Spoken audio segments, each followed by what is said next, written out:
I'm Kendra Nelson. I'm the Program Manager in Off-Campus Study and Exchanges, and I'm excited to begin today's conversation. Before we start, I just wanted to let everybody know that the meeting will be recorded, and we will post the recording to the website after the event.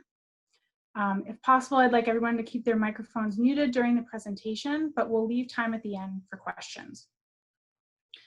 Today's program is part of the Global Conversation Series organized this fall by Off-Campus Study and Exchanges. This series brings together Skidmore faculty and experts from our international programs and partners, providing truly global and substantive discussions regarding the current issues and challenges, like the topic of mindfulness. So diving in, we seem to hear about mindfulness everywhere now. So how it will clear our minds and help us focus, reduce our anxiety. It seems like a miracle cure for what ails us. But what is mindfulness really? According to mindful.com, mindfulness is the basic human ability to be fully present, aware of where we are and what we're doing, and not be overly reactive or overwhelmed by what's going on around us. And as we look around, I would guess most of us could use a little help not being overreactive or overwhelmed. But really the questions are, how does mindfulness work? And how can we incorporate it into our own lives, especially in these chaotic, trying times of ongoing uncertainty and change? Today, we will try to answer these questions. We have an excellent panel of speakers, each with a different perspective about mindfulness, and I'm happy to introduce them. First, we have Simone Schwank, PhD. Simone is a professor at the DIS Stockholm program in Sweden.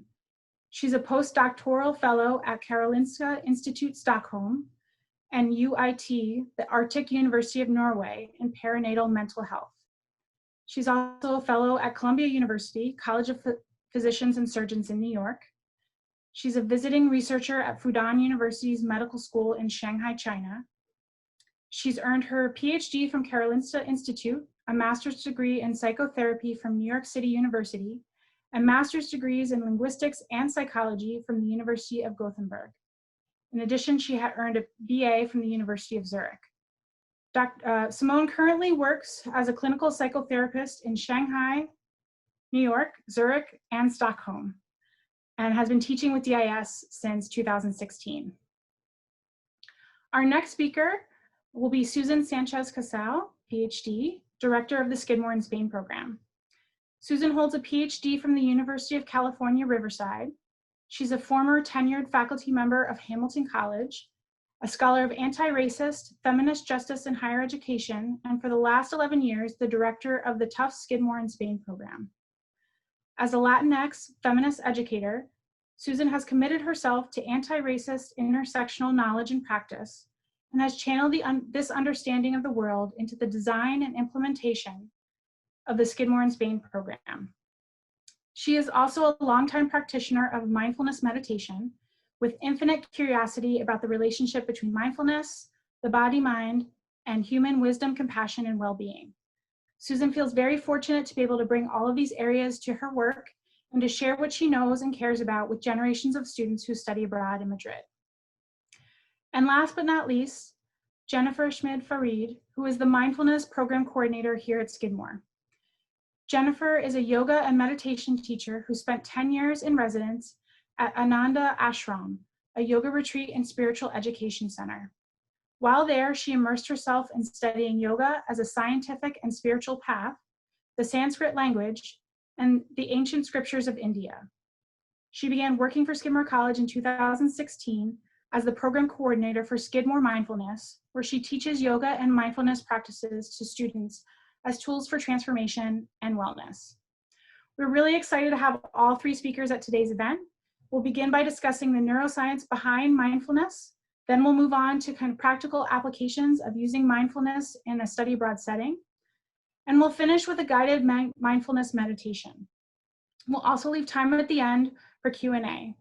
Please feel free to add any questions to the chat feature, or we'll give the opportunity for people to raise their hands at the end of the presentation. So to begin, I'd like to turn it over to Simone. Thank you very much for the introduction. and thank you everyone for being here. I will share my screen and I guess then start with my presentation. So.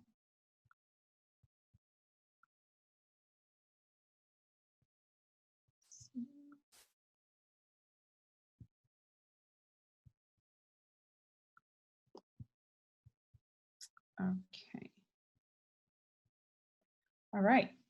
So I would like to actually start with, or what I'm going to talk about today is the ongoing current research I'm doing in perinatal mental health and also youth mental health in relation to COVID-19, and sort of give a lot of rationale why we can use a tool such as mindfulness in order to help people coping with the ongoing pandemic. I have been involved in a research project in Stockholm, Sweden during my PhD, which was an intervention during pregnancy for women with increased levels of stress, depression, and anxiety, and use mindfulness to reduce their symptoms of stress, anxiety, and depression, and see if it can be useful and implemented in the perinatal mental health care in Sweden. And so, these are just some ongoing or just recently published studies on the topic. And what I would like to start with is something that is very important in terms of public health. And it's a measure called the global burden of disease. And the global burden of disease measures the amount of impact of a disorder or a disease on the global health burden, the cost it causes. And so the global economy loss is about 1 trillion per year in productivity due to depression and anxiety. That means these people who have depression and anxiety are not contributing to society in terms of their work, but they are in treatment, in cure, in sick leave due to their mental health disorder. Mental and neurological and substance abuse disorders make up to 10% of the global burden of disease and 30% of non-fatal disease burden. And that's a big, big cost. And due to the current ongoing pandemic, this number most likely will increase. And what we also see is 1 in 5 of the world's children, adolescents, have a mental health disorder. And these are numbers from the WHO 2020, and these are numbers that have not yet taken into account the effect of the global pandemic. Depression is one of the leading causes of disability, affecting 264 million people worldwide. About half of the mental disorders begin before the age of 14. And almost 800,000 people die by suicide every year. That is 1 person dying from suicide every 40 seconds. And suicide is the second leading cause of death in individuals aged 15 to 29. So these are really important figures and numbers to just highlight how important mental health is and how important mental health is also this year. So this is actually, I'm super excited I can share this with you today.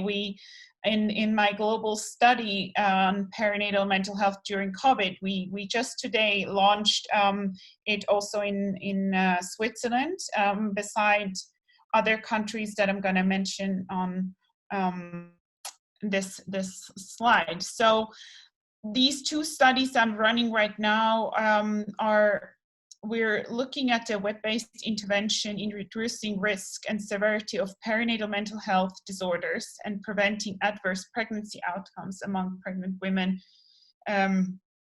residing in metropolitan urban settings. And here, one of the tools is to use yoga and mindfulness technology to actually have something not very cost intensive, but very useful for pregnant women to have access to in order to help them reduce their symptoms of anxiety, depression, and even PTSD caused by the ongoing pandemic. Second studies is looking at the impact of the ongoing pandemic on adolescents' mental well-being, and we're here having an online link for adolescents and young people to actually look into what level of depression, anxiety, PTSD they have in this current time. So one of my colleagues in Hong Kong, he is doing a longitudinal study on mental well-being in adolescents, and they just have released their first findings on the impact of the COVID-19 epidemic on Hong Kong youth. And what their preliminary data is showing is that these young people have, and this is now in comparison to the longitudinal study they've been doing for several years, an increase in numbers of participants reporting moderate to severe levels of depression symptoms, moderate to severe levels of anxiety symptoms, and moderate to severe levels of stress. The participants also showed significant levels of insomnia and somatic symptoms. And 1/3 of the participants reported high levels of health anxiety.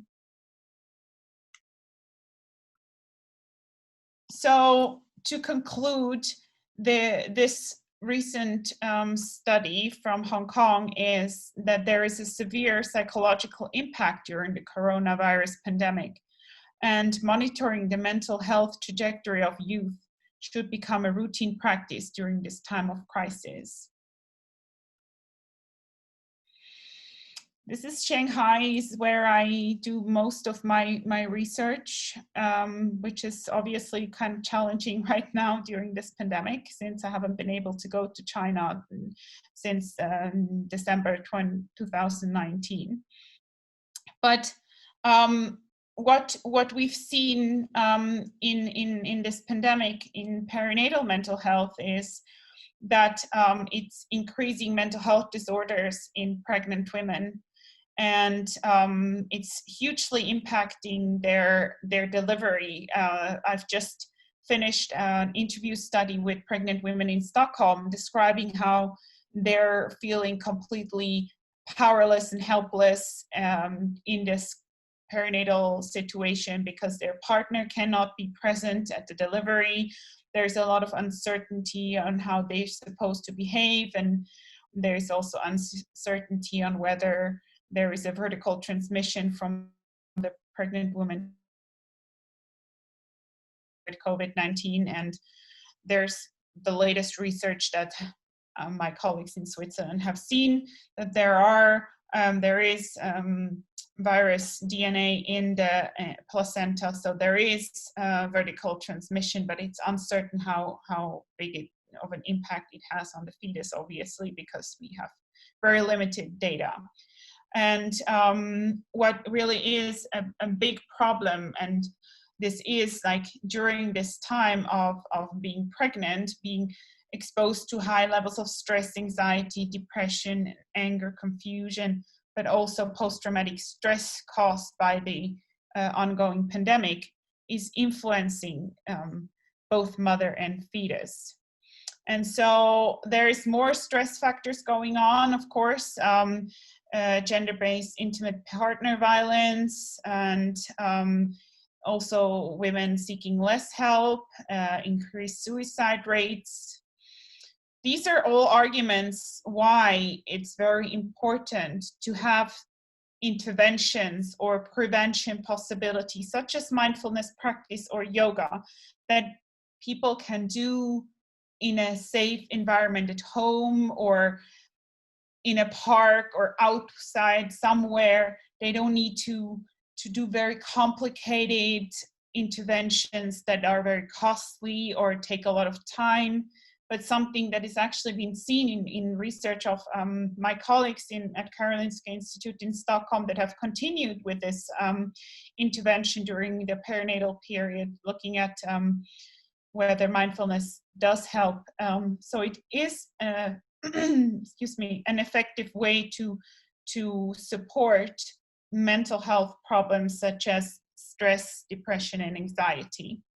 And I'm certain we will experience it ourselves during the third part of our today's panel, and when we experience the mindfulness practice. I'm very excited for that part.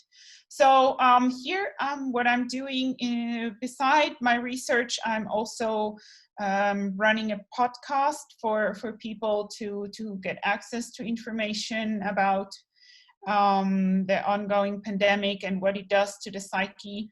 So these are some of the podcasts I'm doing, and also this is the link to the youth study. So if you have students that could be interested in participating, that would be wonderful if you could share this link.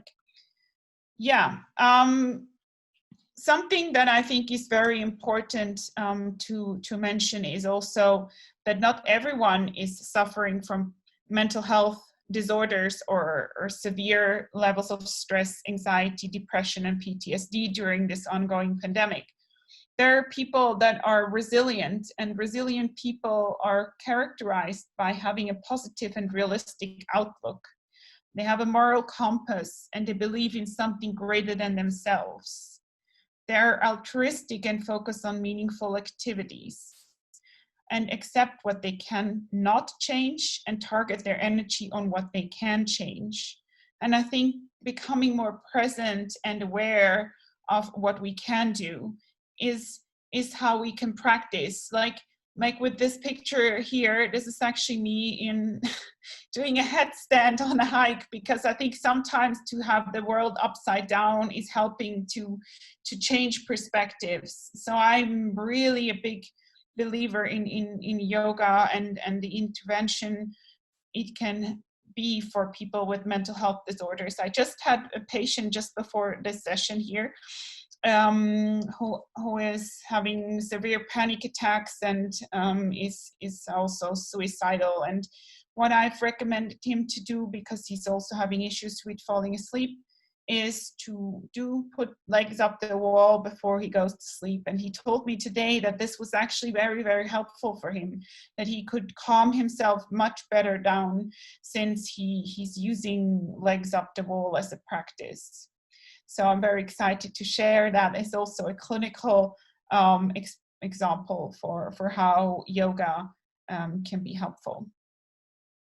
There are some coping strategies that I usually share with patients, and also currently working with the European Youth Network of the Red Cross to raise awareness for mental health. And we're having a workshop for Red Cross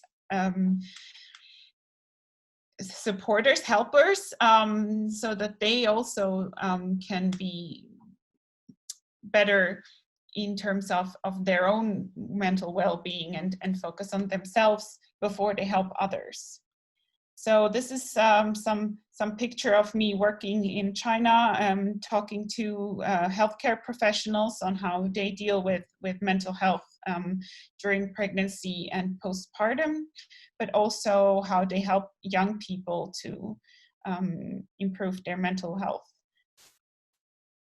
Yeah, my aim with my research and my podcasts, my work in general, is to reduce the population burden of mental health disorders through research, teaching, training, and advocacy. And I'm very passionate about using science to overcome the burden of mental health problems and focusing on preventable causes of mental health problems globally. So I think yoga, mindfulness is really here a very, very good tool, because it's something that can be universally applied, and So I really hope that we learn some more from my colleagues, and I'd like to thank you for listening to my part of the presentation, and I will then stop my screen sharing and go back to the panel.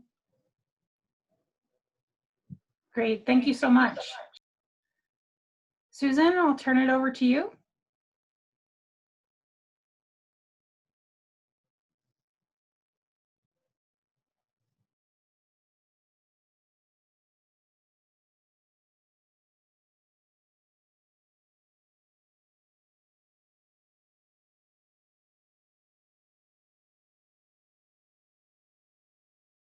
I was muted.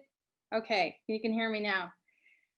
Okay, we started at the end and went back, but my time hasn't started yet. Here we go. Okay, so what I'm going to talk about today is how the program design and application of the mindfulness and self-compassion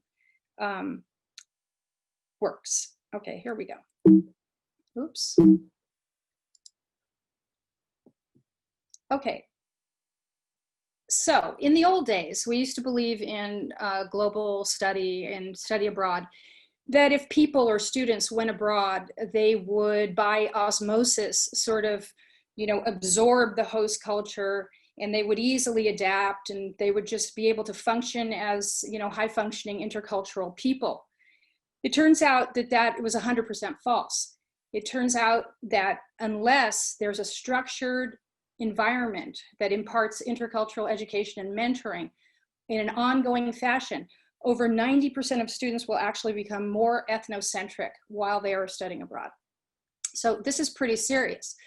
So since our mission at Tufts Skidmore, Spain, is to develop global people and these qualities of global people, we employ mindfulness in order to achieve this. So what do global people act like? Well, global people show a deep interest in the host culture in which they're participating, a deep interest for the culture, for its people, respect, a respectful and intentional approach to cultural difference, a desire to mirror cultural practices in order to signal to the culture respect, and a desire to fit into a cultural logic, an increasing sense of connection, a sense of well-being, importantly, without minimizing or idealizing real differences, but actually being able to be critical within the culture and see it as it operates and as you relate to it.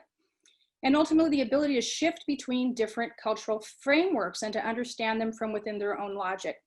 An example I always like to give my students of this is when students come to Madrid, they learn that if a friend introduces you to a friend, and this is pre-COVID, you're going to give 2 kisses, right, on both cheeks. Well, this is something that is not part of the American culture.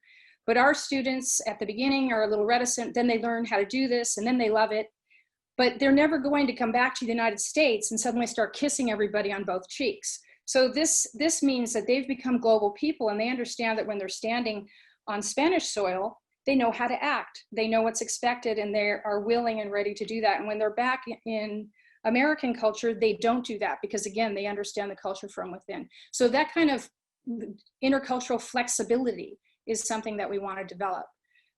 What we don't want to develop, and what we feel very sad about, is when we see students resisting this work, because it's very hard work, and reducing their experience to what an intercultural theorist has called an American experience in the vicinity of Madrid.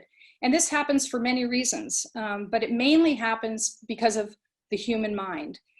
When the human mind, when it encounters difficulty, pain, unpleasantness, discomfort, recoils from all those things, right? Our minds hate pain.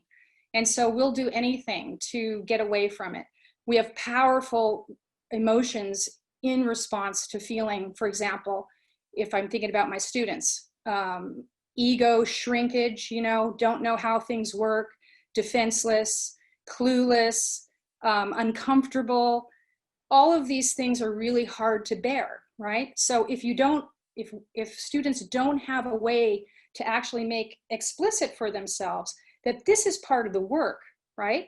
And what I need to do is bring myself to this work, be aware of what's happening to me, be aware of what's happening inside of me, and learn how to take care of my feelings so that I can continue to move forward, because it's challenging.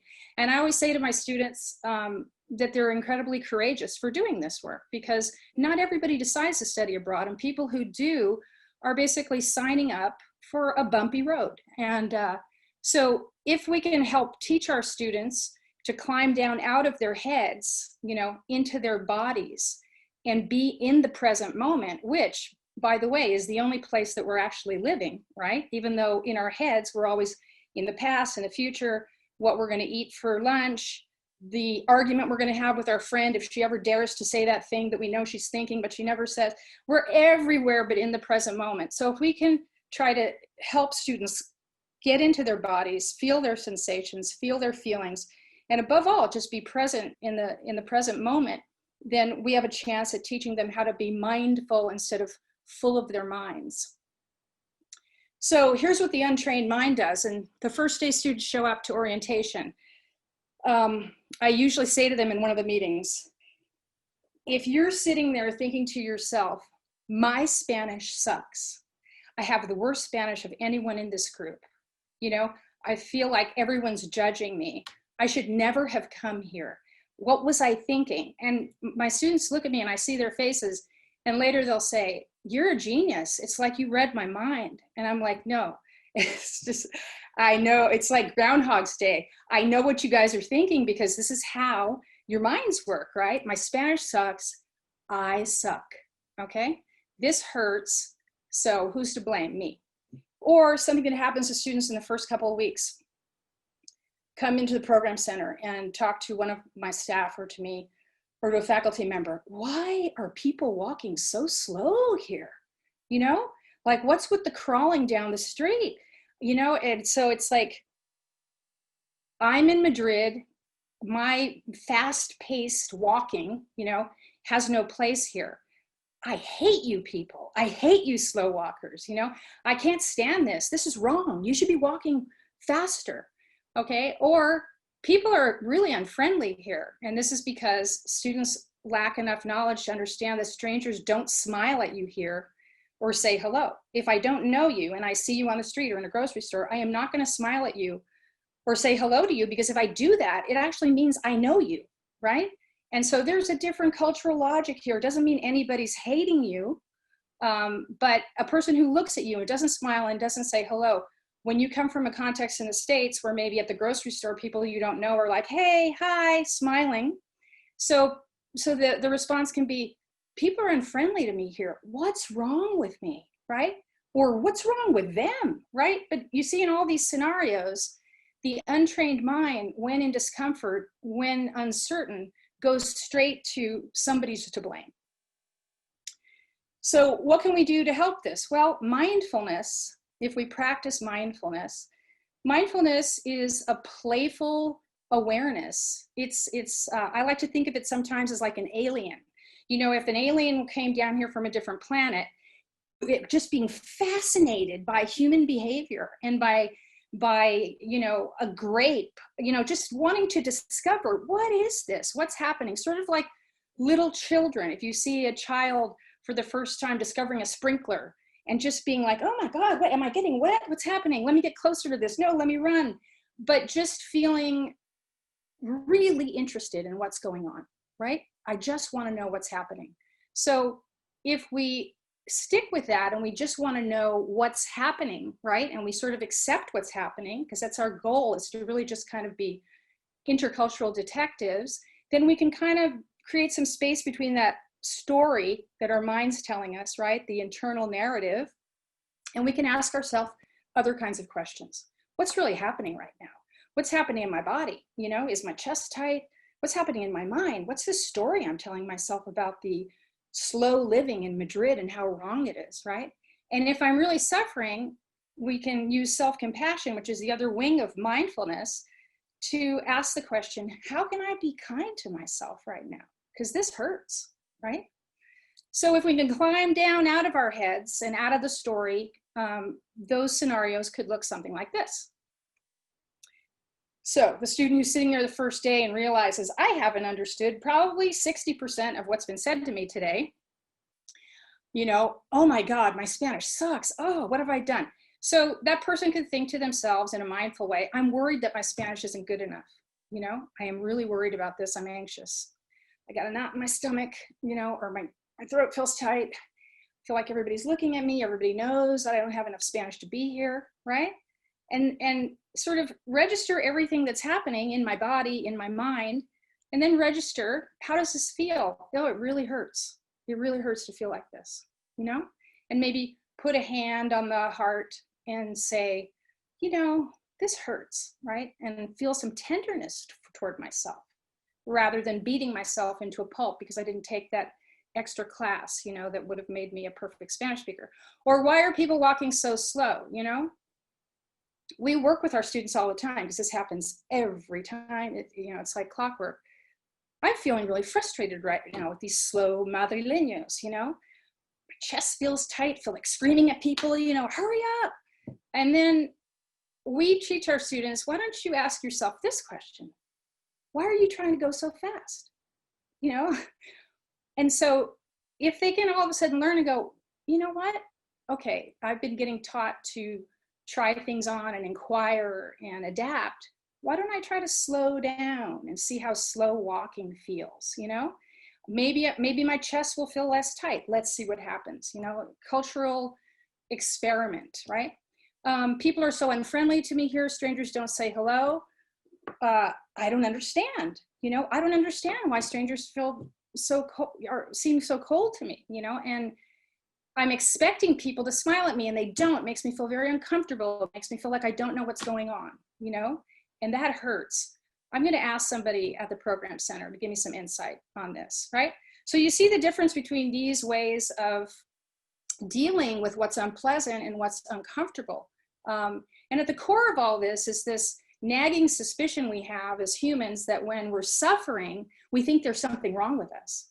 We think we don't belong to the human race. We think we're defective, you know, because everything should be okay, which is, again, 100% false. Part of the human experience is suffering. We all suffer. We all have difficulty. We all grieve. We all lose friends, people. We all get frustrated. We all fail, right? We all disappoint. We get disappointed. This is just part of the realm of human feeling. And so if we can use self-compassion to open our hearts and actually feel like my suffering connects me to the rest of humanity, this is what it means to be human, to feel this difficulty. This is what it means to be human and feel helpless, right? This is what it means to feel human and feel afraid. This is what it means to feel human and feel angry, right?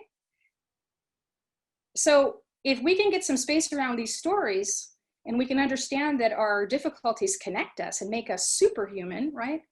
Then we can attend to our feelings, and then we got this space to make choices. You know, how can I help myself? And what's really going on here? And all of that process is basically learning how to befriend yourself. It's sort of like doing to yourself, you know, showing yourself the same kindness that you would easily show a friend. But we're so hard on ourselves, right? That to show ourselves kindness feels like self-pity or self-indulgence, right? It's much easier to be self-critical. But research actually shows that kindness towards yourself is a much more motivating factor than self-criticism, right? Because you can have a hard time and still be kind to yourself. It doesn't mean you have to be winning. So these are the practices. I have about 3 minutes left here. These are the practices that we try to teach. Intention, you have to be intentional about intercultural work. You have to be paying attention to what's happening out there and in here. Try to suspend judgment. You don't have enough information to make conceptual judgments at this particular moment. Ask questions, be curious, be like that mindful alien that comes down and is just fascinated. You know, what's this all about? Try things on, try slow walking, even though it feels weird. Be kind to others, be kind to yourself, and try to adapt. And when we say try to adapt, we're not saying don't leave behind your own cultural conditioning or your own cultural frameworks, but try to figure out how you can fit into this one and connect to it. So these are the structures that we have in place, and I only have a little bit of time left, but we have a critical studies curriculum that is mindful of how power and social relations work in Spanish society, critical peninsular studies that look at questions of anti-racist, intersectional relationships, about who's included and excluded, and how this society tells its own exclusive story about who it is. Micro-mentoring with staff. We have a fantastic staff and faculty, and we have regular meetings with staff in which we can provide that ongoing mentoring and provide support and challenge to our students as they need it. IFG, intercultural focus groups, where students get to actually, in small groups, do that work of being reflective and thinking about, what's my attitude? How am I showing up for this intercultural work? You know, where do I need support? Oh, you have that too. Okay, I'm normal. The Laboratory of Anti-Racist Intersectional Pedagogies, where we as a program foreground being mindful about questions of anti-racism and how that's working in our own curriculum and in all of our student engagement resources. And then identity-based affinity groups for students of color, queer and questioning, African descended. Places not just to share challenges that may particularly affect people with particular identities that can be targeted by oppressions in Spanish society, but also places to share joy and to find out how to connect to collectives of people who share those identities in Madrid. And so the results are these, hopefully, increasing the ability to pay attention, easing self-criticism and self-blame, increasing the ability to be kind, increasing curiosity and interest, confidence, and developing broad skills and attitudes that can be taken wherever you go in your life. And that is my presentation. Thank you for your attention. Oh, 42 seconds over. Thanks very much. I'm really happy to be a part of this, this panel today. Thank you, Susan. And we're gonna move on and turn it over to Jennifer. Susan, you'll have to stop your share and we'll go from there. Good afternoon, everyone. Thank you so much, Simone and Susan, for your lovely presentations. And thank you, Corey and Kendra, for having me here today. And so we thought that for the last part of the panel that I could actually lead everyone through a short mindfulness exercise. So I'm going to invite everyone to go ahead, and it's so hard, right? We're on Zoom and we're so used to having to pay attention to the screen and everything that's happening on it, but I'm going to have you stop paying attention to your screen for a bit and to find a comfortable seat wherever you are. And if you're okay doing so, I'm going to invite you to go ahead and close your eyes. You can even turn off your videos if you'd like, and then turn them back on later.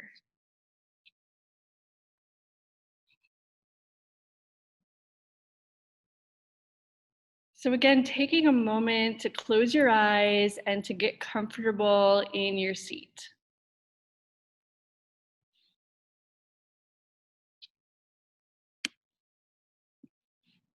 And you can find a way to sit that's neither too tense or too relaxed, but you want to be comfortable and upright.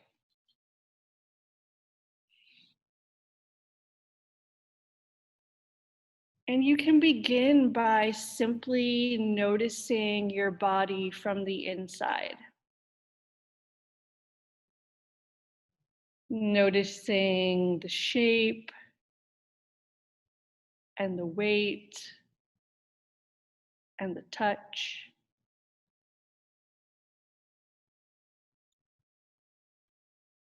And noticing the areas where your body makes contact with the floor or whatever you're sitting upon.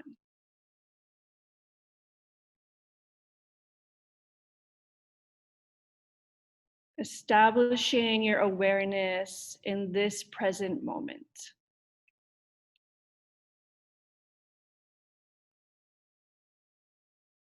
Then begin to focus on your breathing.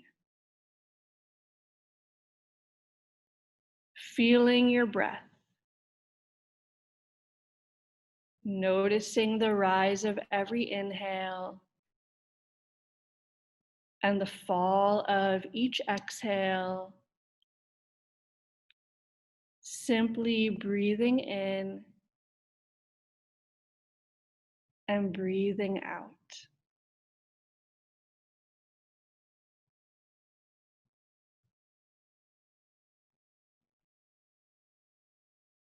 Feeling your breath. And as you do, notice where in your body you experience your breath the most. It might be the abdomen, or the chest, or nostrils. So feeling the gentle rising and falling of your abdomen or chest, or the coolness and in and out sensations in your nose.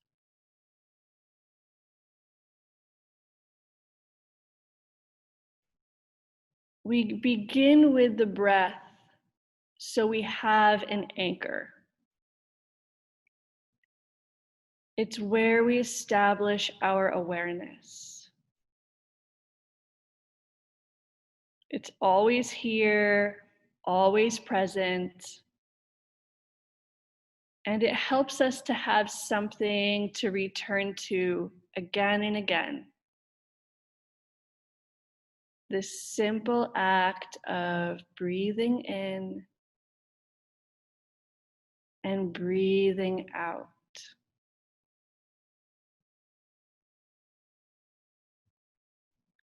As you continue to breathe, you might notice other things begin to pull your attention away from breath. And maybe that's sounds. So right now, just for a moment, wherever you are, bring your attention to the sounds inside the room you're in or outside the room, simply listening.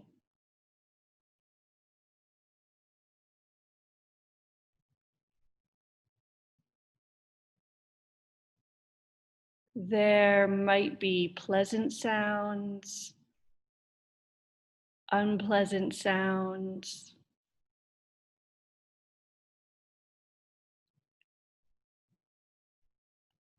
I invite you to listen to them with curiosity and interest. Just notice them coming and going.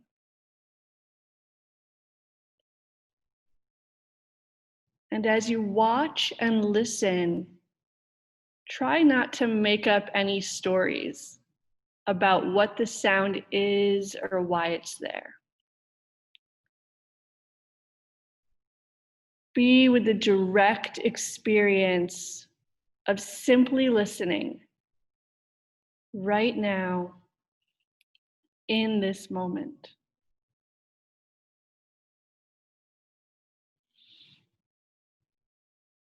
Maybe you can even notice the sound of silence.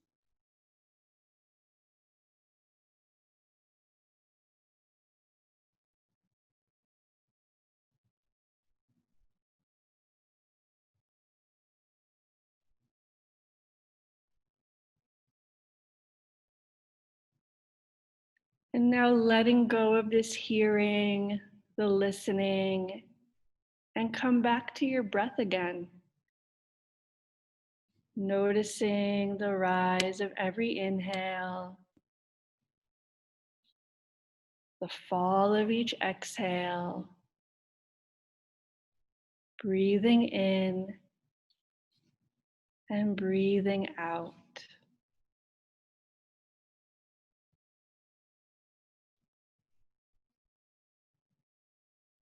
Bringing your attention now into your body. And noticing if there are any body sensations to be aware of.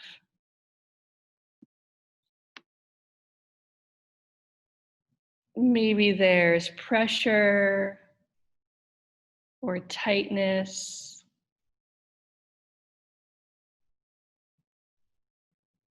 or movement, or vibration, heat, cold. Notice what sensations naturally call out to you. And allow your attention to go to them.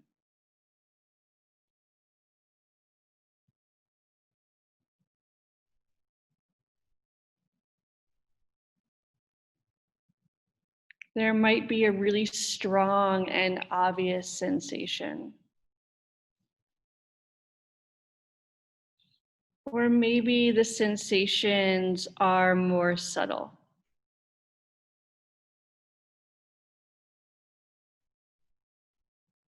Just feel.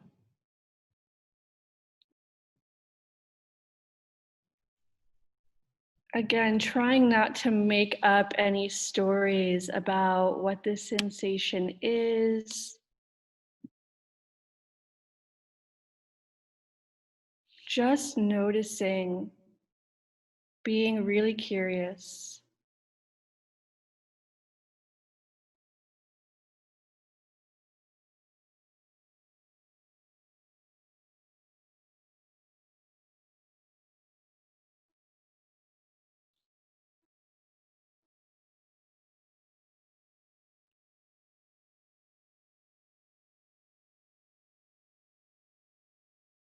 And as you're ready, go ahead once again and return to your breath. Breathing in and breathing out. Noticing the inhale and the exhale. See if you can even relax your shoulders a little bit more. And soften your belly.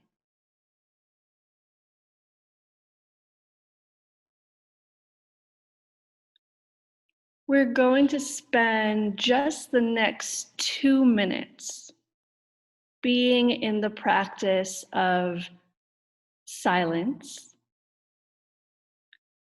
And you'll notice your breath. And you'll also notice your attention being drawn towards other things, maybe sounds, maybe sensations in your body, thoughts, emotions. But see if during this time you can simply watch and become the observer of this present moment.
And now if your attention is somewhere else, inviting it back to your breath and back to your body.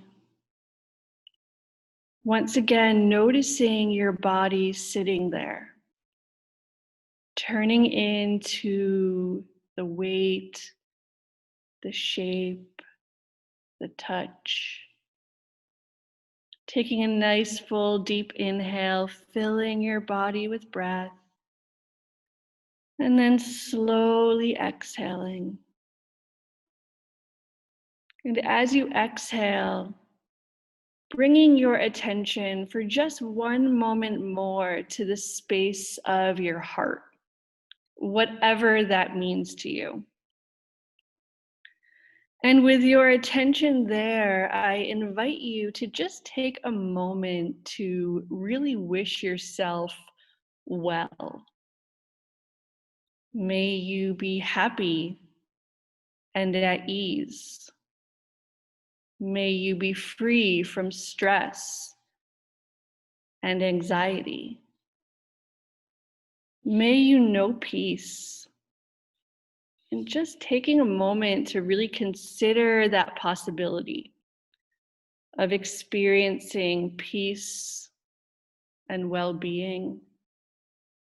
And as you wish these things for yourself, I invite you to wish them to all others, to everyone else on this conversation, to all beings, all people in the world.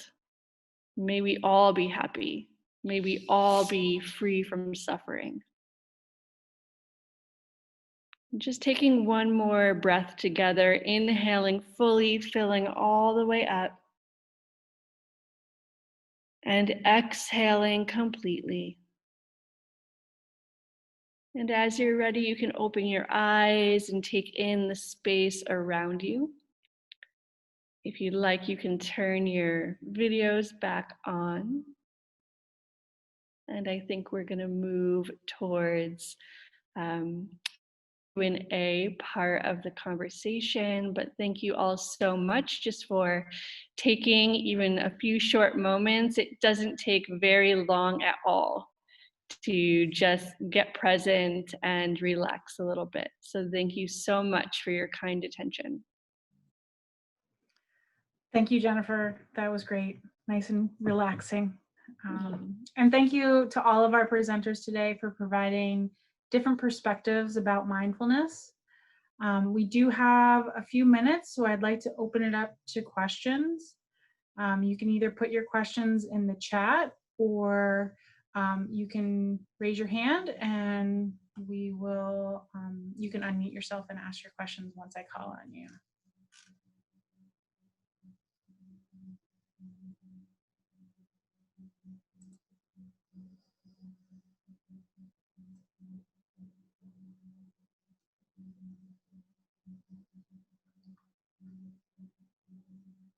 I do have, so I can start there.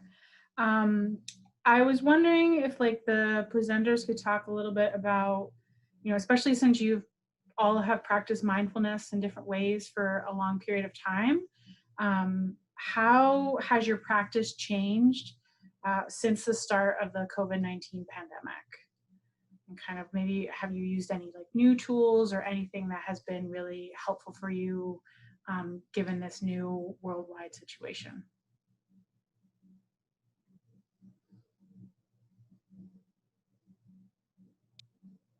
Simone, do you want to? Yeah, I would love to.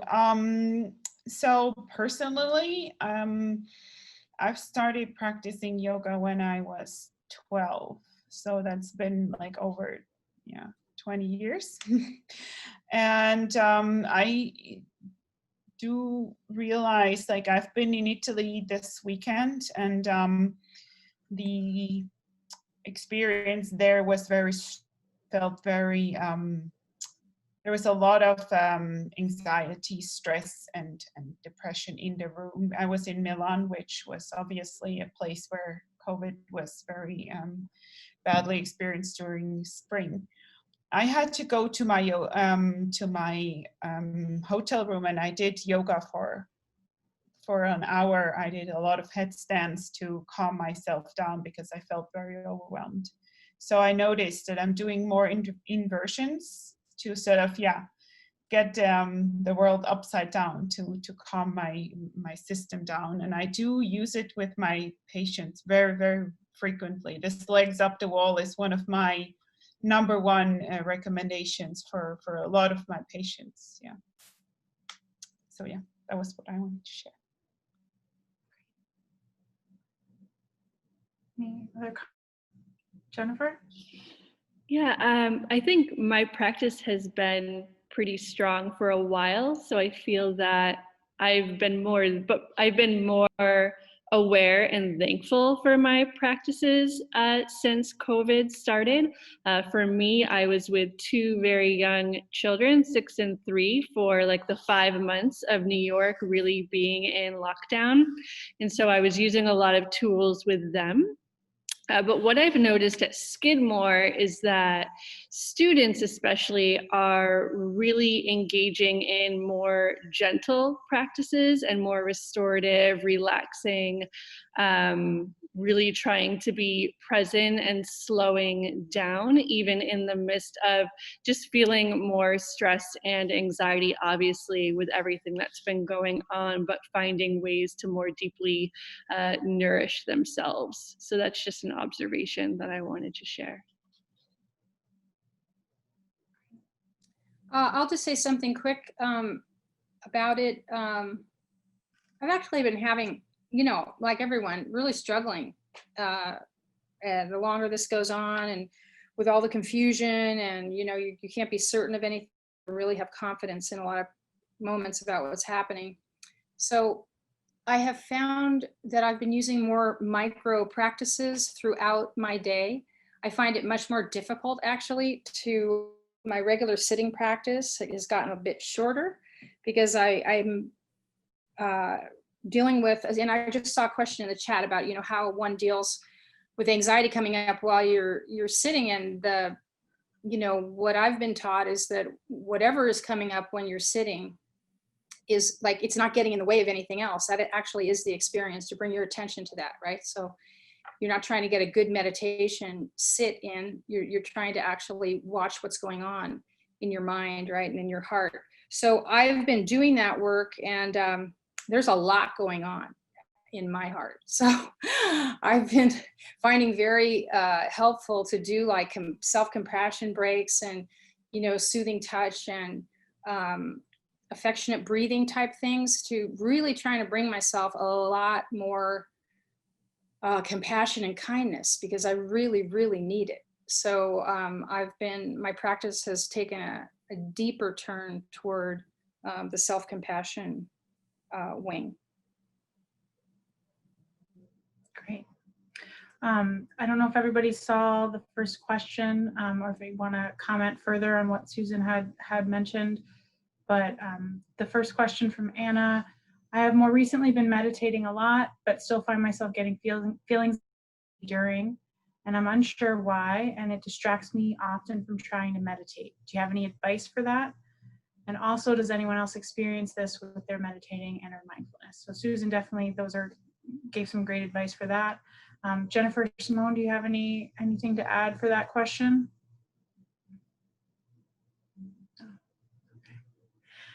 All right, the next question from Nicole. Outside of OCSC, Skidmore as a whole doing to help its student with mental health issues? I'm not sure who exactly can answer this for me, but my personal experience with Skidmore as a whole, my mental health has not been the best. I feel Skidmore on campus has tried to push mental health issues under the rug and not help its students, particularly BIPOC, cope with mental health issues. This was a huge difference for me when returning from abroad, which was extremely helpful with my own mindfulness and mental health issues. Also, in such a chaotic and short semester, how can we take time for ourselves and take care without falling behind? I found it difficult to keep up and take care at the same time.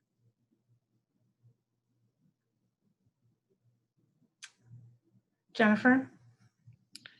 Yeah, I wanted to say that I just have a lot of compassion for you, Nicole, struggling right now, and I'm super sorry to hear that.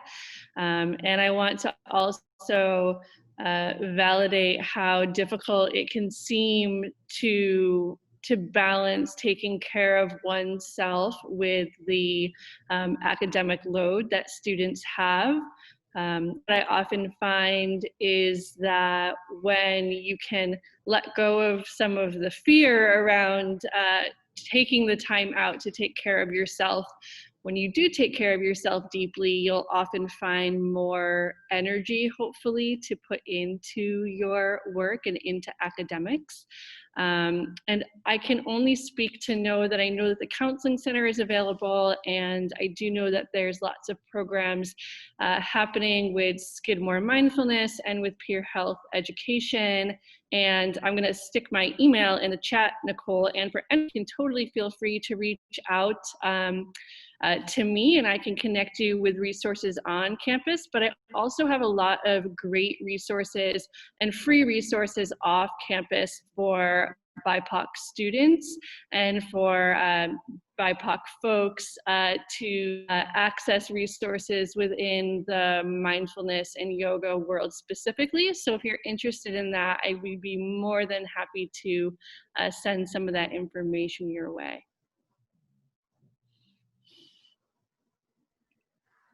Great, thank you so much. Any last questions? We're a little bit over. One more question and then we'll have to wrap it up. From Juan, at some point during the conference, it was brought up that students have to be mindful when they study abroad in order to be more understanding of their experience. Can you others to develop that mindfulness towards others when they are not the ones in disadvantage?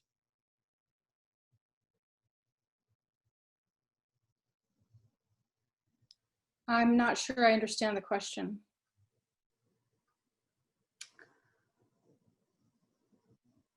I think it's basically if you see other people not kind of developing that mindfulness, how can you help them to do that? Well, there's the kicker, right? I think, and you know, this is something that we practice in the program as well.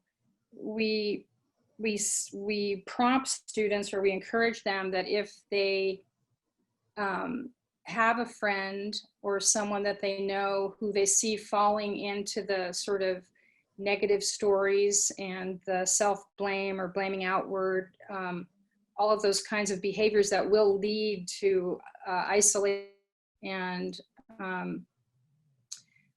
a deep sense of discomfort, that they try to remind their friend about the practices that, you know, that we're supporting.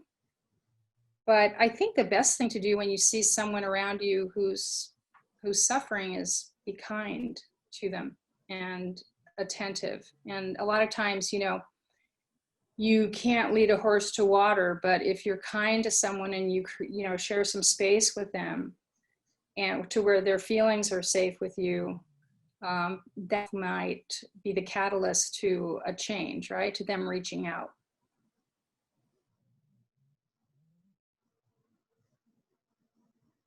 Great. Any other comments?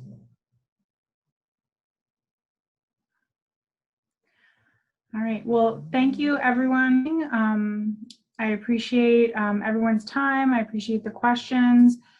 Thank you to Simone, Susan, and Jennifer for really sharing your perspectives. It was great to hear from people all over the world, as well as right here on campus. And so, like I said, the session is being recorded. We will post it on our website in the coming days, so you can always check back there. And again, thank you so much for coming. We are planning to have another global conversation series sometime in November, so details will be forthcoming. So watch out for your email or check back on our website. Thank you so much. Thanks, everybody.